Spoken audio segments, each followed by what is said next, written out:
My name is Greg Thompson. I'm the president of Blue Point Leadership Development. And it's my pleasure to welcome you to Shifting Gears, a webinar in which we're going to explore how you can accelerate the development of high potential leaders. I am thrilled with the large number of participants we have on the webinar today. It's indicative of the keen interest that many of us have in this idea of accelerating the development of our highest potential leaders in our organizations. Here's just a quick overview of our agenda. I'm going to start off talking about this idea how high-po programs can actually hurt your business, and then look at really some of the key reasons why our high potential programs do fail. Then I start to look at this idea that's really on the top of all of our minds. How do you select the participants in your high potential programs? Then we'll look at this idea of what are the guiding touchstones, the guiding principles that really need to inform us in all of our design decisions when we look at this idea of creating highly effective high potential programs. Then we're going to take a look at the key. I'm going to share with you some of the key elements of a program design, the things you'll want to consider incorporating into your design to really have an extraordinary program. And then lastly, I'm going to close with some comments as looking at this whole idea, how you make your program exceptional. So, to start off, how high potential programs can seriously hurt your business.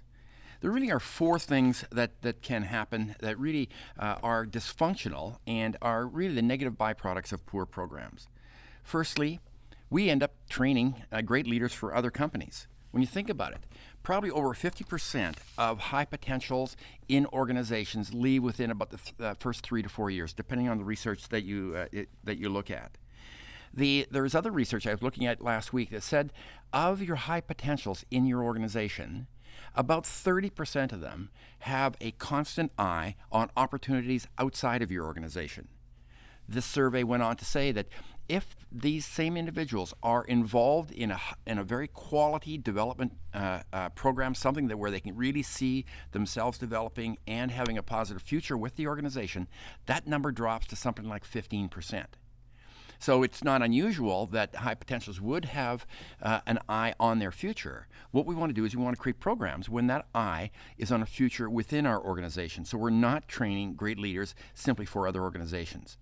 Secondly, many hypo programs simply drive a wedge in the organization. The haves and the have-not, the people who are in it and the people who are not. I'm going to speak on that a little bit later on how we can minimize that wedge in our organizations.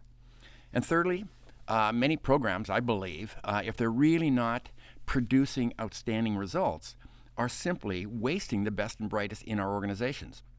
Think about it. What we're doing is we're taking out of the organization for some period of time, maybe over the course of 6 months, a year, 18 months, depending on how long your program is.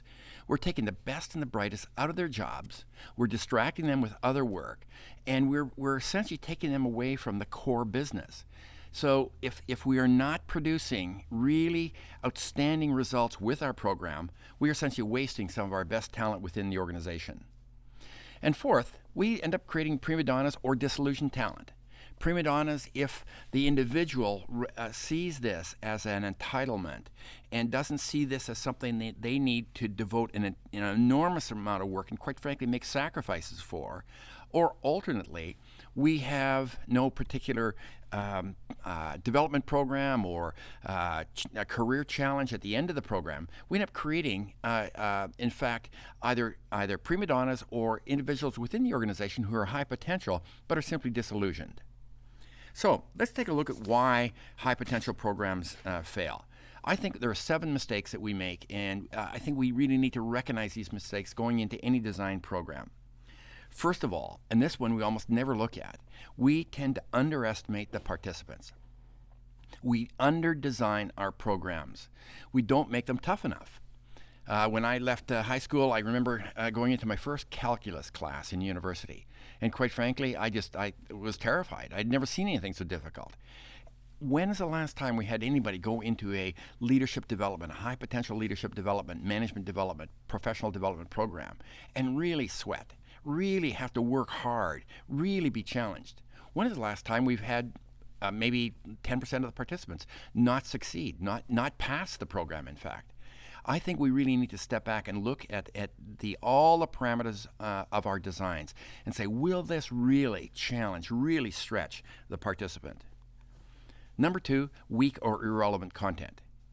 If you look at a lot of the high potential programs, they often are just a kind of a smorgasbord of things that we need to have the person touch or get them exposed to this and that item. What we really need to do, and I'm going to speak about this a little bit later, is what are those key, what are the core things? Where do we really get the leverage? What are the most important skills and competencies the person needs to come away with from the program? And thirdly, is failing to hold participants accountable. Participants need to be held absolutely accountable for their own learning, their own participation, their own success, their own career planning.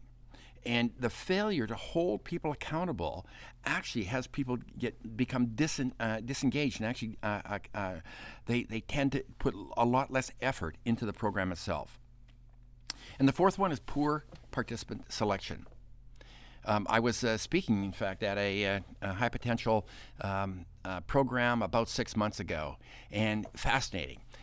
As I was coming into the program, I was really looking forward to speaking to these mostly fairly young men and women, rising stars within their organization.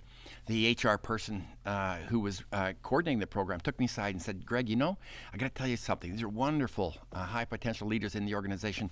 However, I also need to tell you is there's about 3 or 4 of them who were nominated for the program because they were really on their last legs in the organization. They were marginal performers, but their vice presidents put them into the program, giving them one last chance to step up their performance. Sad story, but it does happen within our organization.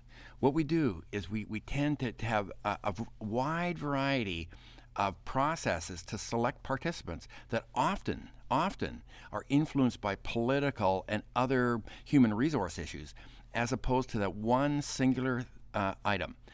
Potential within the organization for senior leadership roles. And number 5 is this idea of lecture-based delivery. Universities are probably a little bit more guilty of this than independent organizations, but oftentimes when you look at a program, the program is designed as if it was a university program with a series of lectures, and if you look at it as opposed to if you look at it from that sense of design, you bring in, you're going to do some strategic planning. We're going to come in and we're going to give them a shot at coaching. We're going to come in, we're going to give them a piece of somebody speaking on team building. The problem with that is that they can get that anywhere. What they need is a comprehensive integrated program where all the pieces fit together and they are continued to be challenged along their own storyline. Every participant has a story about who they are as a leader, a story about what they're really good at, a story about what they need to learn, a story about how they need to change in some way. It's very difficult to advance their own leadership story through a lecture-based program. And number 6, not connecting the learning to high-value work. What we need to do is to look at how these leaders can make the biggest, most significant contribution in the organization and connect their learning exactly to that. Connect their learning exactly to things that they can apply immediately to have a big impact on the organization. And lastly, minimal participant discretion. Research tells us that programs that allow maximum accountability, but also maximum discretion, participant discretion, are the most successful. What happens in many programs is not only throughout the course of the program itself is there minimal participant discretion, but many times at the end of the program, we tend not to take the participant, their career desires, into account when we're making project selections, when we're making career selections, when we're making next job selections for them. So number 3, and one of the ones that is probably the most difficult, is this idea how to select these high PO participants. How do we really select the rising stars? If you look at this idea, first of all, you have to understand what is high potential. I mean, what does that mean? And it is still subjective. All these things are subjective. But by getting some clarity around what it means and some commitment in the organization is the basis for your selection process. Here's one definition that I like. High potential, the ability to assume significantly larger and more complex roles within a reasonably short period of time and achieve exceptional results in those roles. Now, when you think about that, if you look at the individual, if you cannot answer that in its entirety and be 90% certain that this describes that person, this person is not a high potential. This person may be a high performer. This person may have significant potential. But what you want to do is you want to be able to make selections of individuals where there's 90% certainty that they're going to achieve exceptional results in these more senior roles. So let's look at a model for selecting high potential candidates. 3 things that I would encourage you to look at. Number 1 is ability. Number 2 is ambition. Number 3 is attitude. The 3 A's: ability, ambition, and attitude. So first, in ability, they significantly outperform their peers. Significantly. This is not a marginal issue. This is a significant issue. So when you think about this, does the person outperform their peers today? And number 2, they are above average in intelligence, both in IQ and in EQ. Many programs that we work with our clients, for instance, GE, they demand a master's degree. And they demand that a person has, depending on the program, a 3.5 average GPA or above. Now, there's nothing wrong with that. It shows that the person has the capacity to learn. It shows that the person has a discipline to enter some type of a development educational program as well. And EQ, difficult to measure. It is subjective. But we do know when an individual has an advanced degree of self-awareness, when a person is able to make personal connections with others, when a person has a particular emotional carriage about themselves, it would say this person has high EQ. So number 1, it's ability. Number 2 is ambition. First, they have a passion for the enterprise. If you are a coffee company, they have a passion for developing coffee businesses. If you're a ballet company, it's a person who has a passion for the ballet arts. Number 2 is this idea of having this deep desire to lead others. They want to make a big impact, but they want leverage. They want to do that through others. So passion for the enterprise and a deep desire to lead others. And number 3 is attitude. First on this is this idea of being ready to learn, change, and develop. So where they are in their career, that you will see them. They'll be a sponge for feedback. They will be always looking for new knowledge, new development opportunities, wanting to go on the most advanced courses. They are ready to learn, change, and develop. And the second part of that is this willingness to invest, risk, and sacrifice. The willingness to invest, risk, and sacrifice. A really good HiPo program can be very difficult, should be very difficult, should require the participants to really be stretched, both in terms of their time, their effort, and their willingness really to engage fully in that program over the course of the duration of the program. So now number 4. Here are what I consider to be the 3 guiding touchstones for the design of a high-quality, high-potential program. The 3 things that I believe we need to come back to all the time to really frame and provide the principles on which the program is based. 3 elements. Number 1, enterprise. Number 2, the organization. And number 3, the culture. Let's first look at this idea of the organization. If you look at the objective of a high-potential program, one of the key things is we're going to graduate leaders who can really make an impact. So what do we look at? An impact on what? I believe we need to look at the organization itself. What do we want the person to do in that organization? So most times we want to look at it through the eyes through the parameters of these various outcomes. So what do you want in your organization? High levels of engagement, high levels of alignment, more innovation, more productivity, more agility. You want more leaders created throughout the organization. So think of these in terms of outcomes. So if we want our high potential candidates to graduate and to really contribute to the organization, what we need to do is look at the outcomes of that. We need to graduate men and women who really can create more engagement, more alignment, more innovation, more productivity, more agility. This is this guiding principle then will inform us when we create the design of the program itself. So number 2 is the enterprise, the business. 3 things that we need to look at. 4 things, sorry. Creating value, presenting value, selling value, and delivering value. This is maybe a slightly oversimplistic way of looking at the enterprise itself.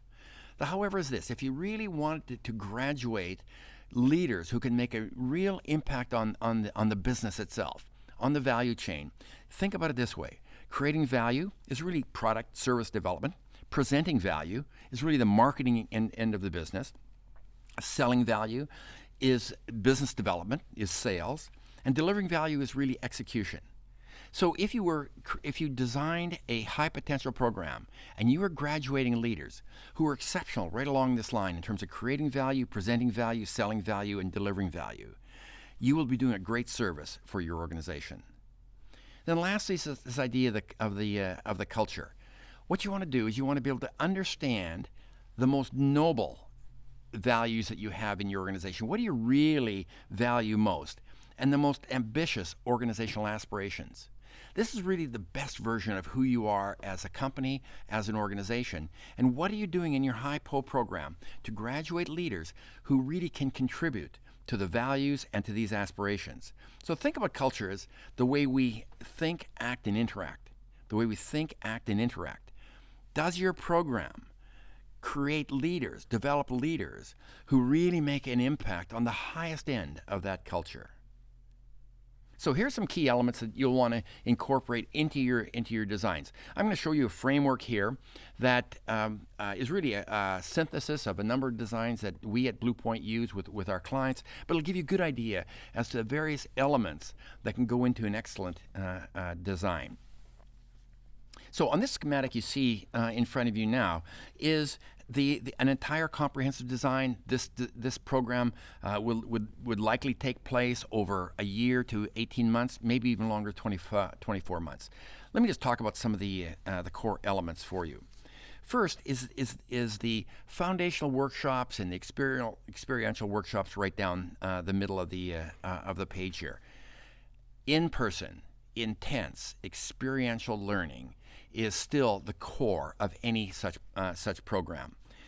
We like to start our programs off with a learning contract, but this is not a static document. This is a dynamic document that will be updated over the course of the program. A foundational workshop is great to kick off the program. I would really encourage you to make it a real deep personal dive.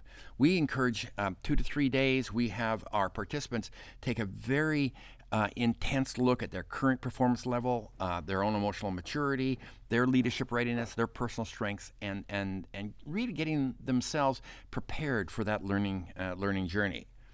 Over the course of the over the course of the program, we would also design 4 or 5 one-day intense facilitator-led in-person programs specific for the particular organization. So what is really key and critical in that organization? Execution excellence, coaching, communication, resilience, creating a dynamic leadership brand, leading high-performance teams. So designing these experiential workshops specifically for the organization. We would also recommend there be a fairly intense program preparatory work. There would be some tasks designed to help accelerate the learning process, reading and research prior to the workshop. We often use a video. We would create a video before the participant enters the program that really starts to set expectations and provides the participant an overview of their learning journey. We believe, as I'm going to speak on a little bit later, that the best programs really are feedback rich, and there still is really no substitute for a very powerful 360-degree assessment prior to the workshop. Oftentimes we do pre and post assessments, and the candidates find that particularly valuable when trying to dial in and narrow their personal leadership development program.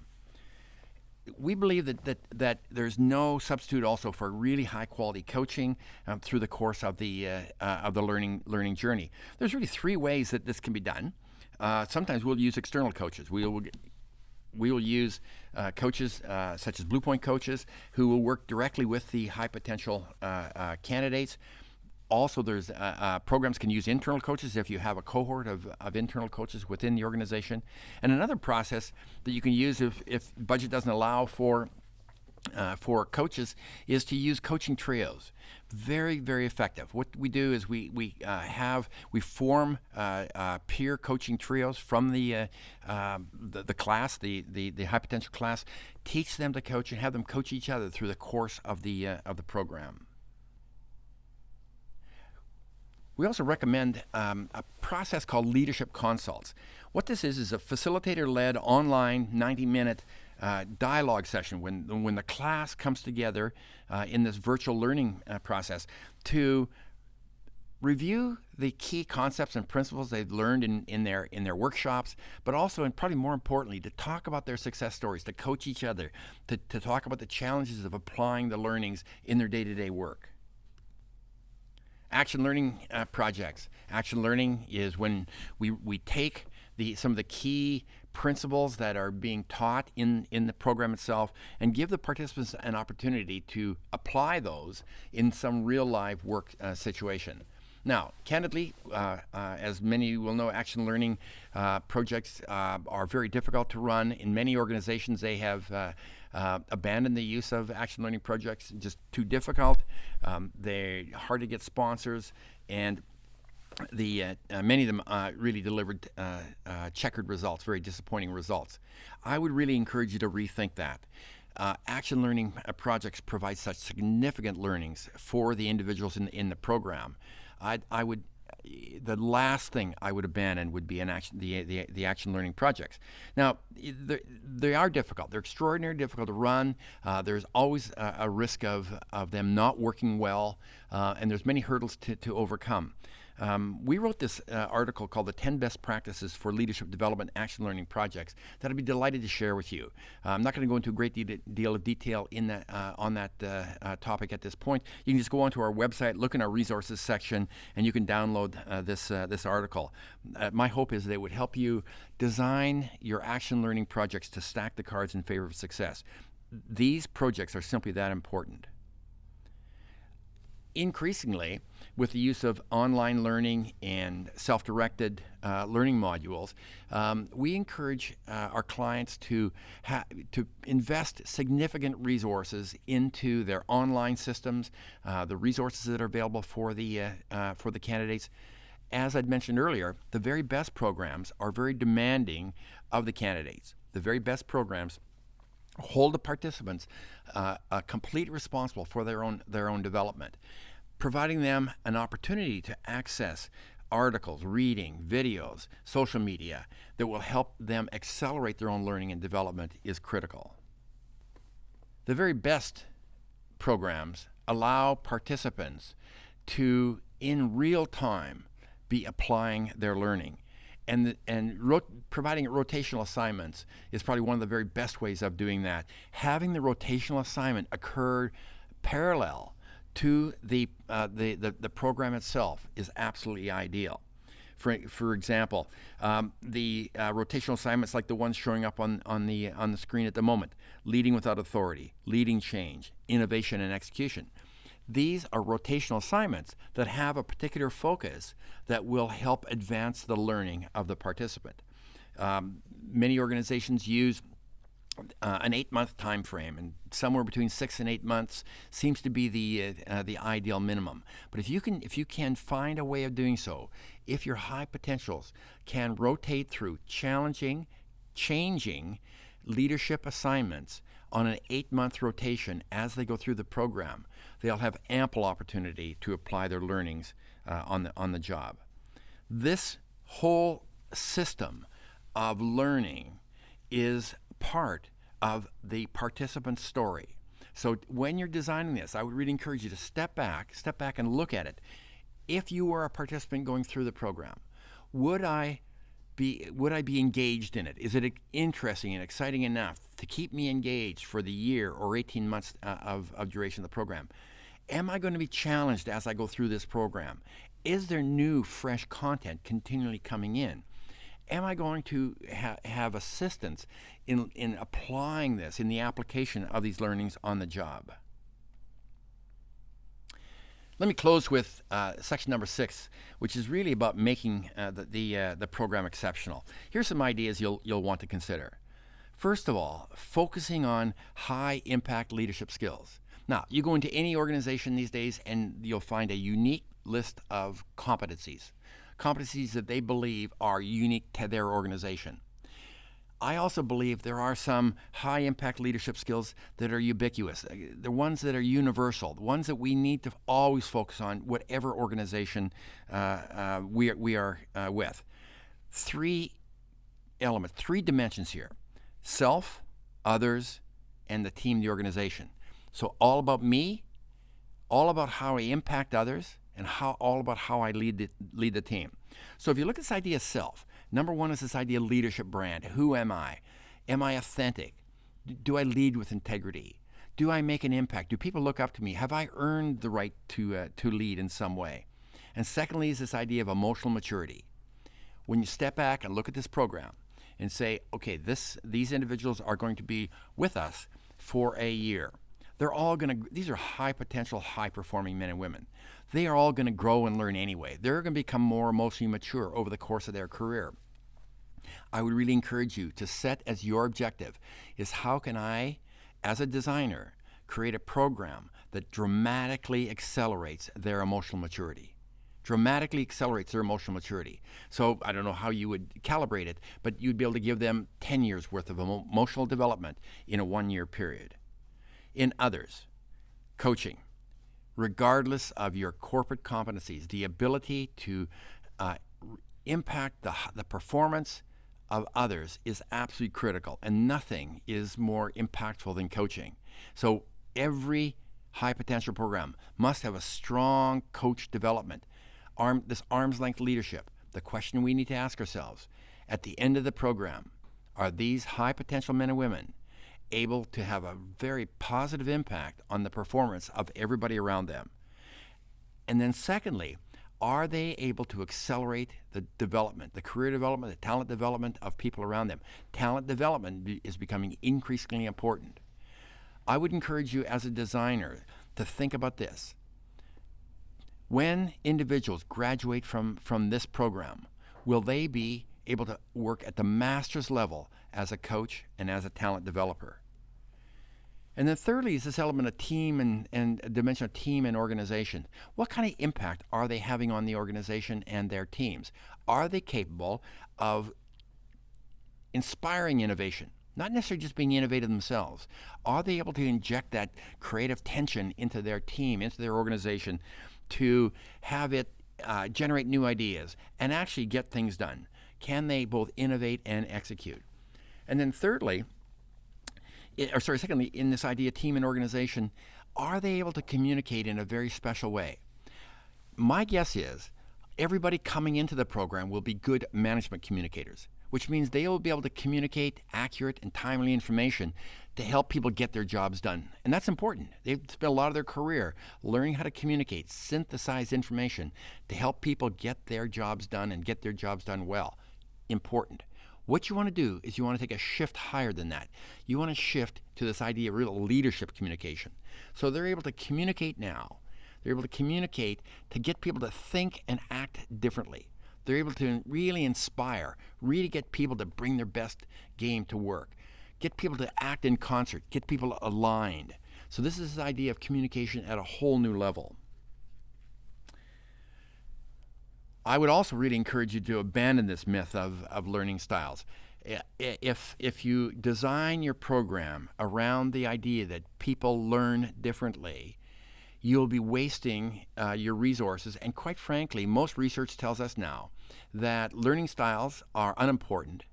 Number 2, you probably can't even accurately measure a learning style. And at the very best, they are a guess.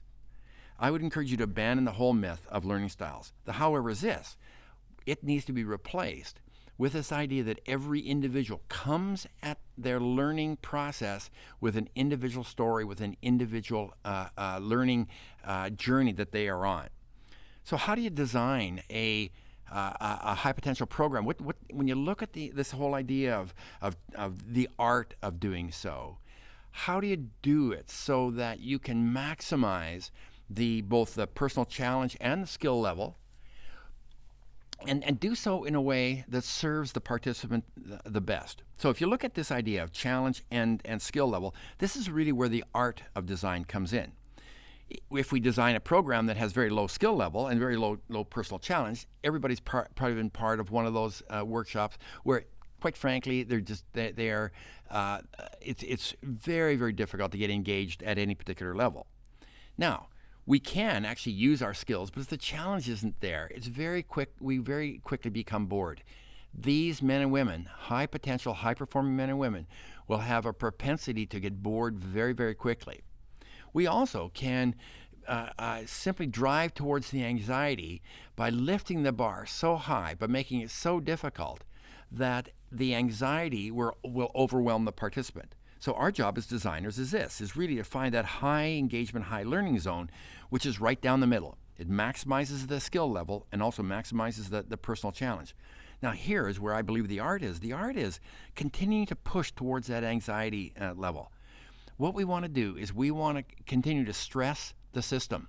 We want to push on the system and then bring it back. We want to push on the system and then bring it back. Here's another way of looking at the art of design, is what we call the affective cognitive balance, is really looking at these two items and designing our programs with these in mind. So the affective domain is domain of the feelings. The cognitive domain is the domain of the brain. So if you look at the affective domain, it's really about passions and emotions and motivation, meaning, values. That whole dimension that many would look at as the heart aspect of the human journey. And the cognitive domain is really the head part, the measurement, evaluation, reasoning, the knowledge base. Now, both very, very important. So if you had like a ropes course, where it was all done physically, it was done at looking at stressing ourselves on issues of fear and inclusion and risk and danger, very emotional process. That would be very, very effective. If we had a business simulation, just all numbers, all nuts and bolts, models, analysis, knowledge and the likes, that would be very heavy on the cognitive domain. Here's where we need to be as designers. We need to run right up the middle. We need to maximize the sustained learning by bringing both the affective and the cognitive into the workshop. Into the learning design. We need to be having both, rich in both, as we are designing programs, workshops, experiences, exercises, and the like. Here, however, is where I believe the art comes in. I think the art is always pushing towards the affective. In other words, I would much rather have a leader come away with a real sense of passion for management, passion for the business, passion for leadership. Someone who really comes away with a sense of meaning and purpose in their work, as opposed to coming away with a whole encyclopedia full of knowledge. The knowledge is important. The analysis, the ability to reason is important. The however is that this is a very unique opportunity for these men and women, these high potentials, a very unique opportunity to form that inner muscle, that inner being as a leader. And I would really encourage you to always be pushing towards the effective. Executive leader participation. We all talk about that. It's very common to talk to designers about their disappointment with our executive leaders and how we have such difficulty getting them to participate in the program. A couple things I'd like to say about that. Firstly, most often we deserve it. Most often we are not designing programs that really give the executives in the organization a sense that this is indeed a great contribution.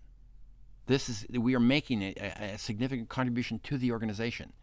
We really should be asking ourselves, through the eyes of the executive leader, is this program going to provide the organization, the company, the business, a competitive advantage? A competitive advantage. If you could go to your leaders and say, listen, your executive leaders, we have designed this program that is going to take your best and brightest, the very best and brightest in your organization.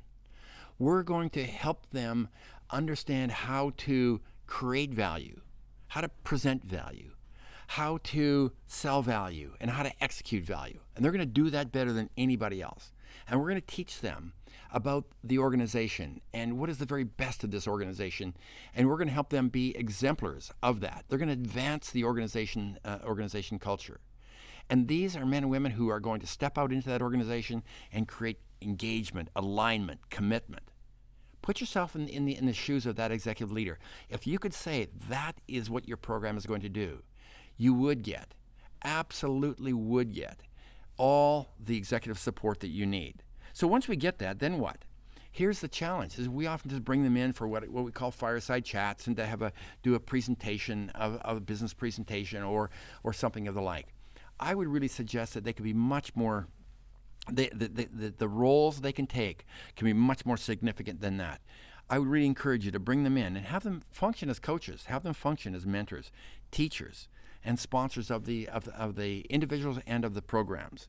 It is through this kind of participation that not only does it show the executive support, but also gives these high potential men and women exposure to leaders who have been successful within that organization.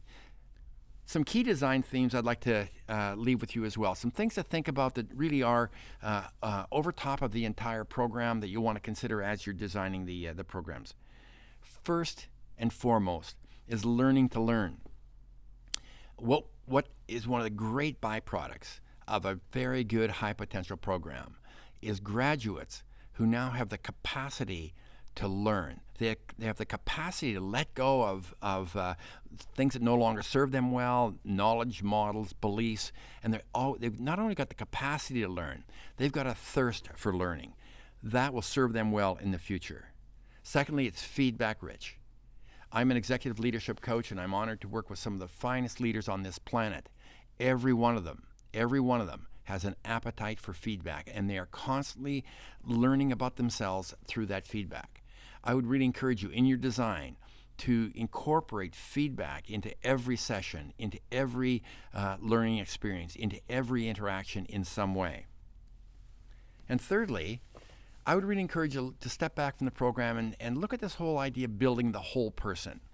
Leadership development is in many ways personal development.